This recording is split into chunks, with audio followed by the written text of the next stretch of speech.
baptizing Mr. Parker and Miss Sophia.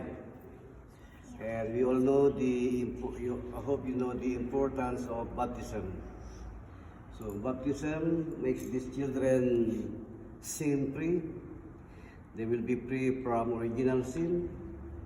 They will be called children of God, daughter of God, son of God.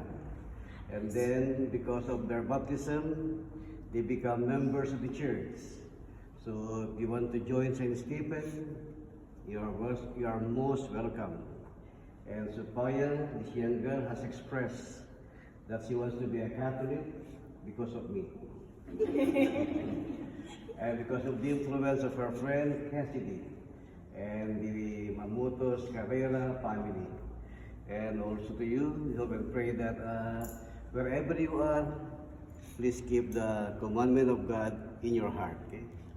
Obey God's will and try to be good. Okay? When you see me on the mall or wherever I am, smile at me. Because I'm a nice priest. Yes, you are, Father. I know that. It's not always. Always to me. Okay. So we give this young girl the name Sophia and this young boy Parker. Okay. Let's begin in the name of the Father and of the Son and of the Holy Spirit. Amen. The Lord be with you. And with your spirit. My dear brothers and sisters, we are here at the church today for the baptism of these two children. You have asked to have these children baptized. In doing so, you are accepting the responsibility of training them in the practice of faith.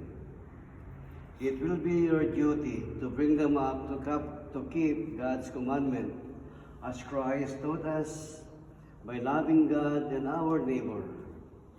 So to you, the family of Parker and the family of Sophia, hopefully this is a clear understanding to all of you to do God's will and to teach them to these children.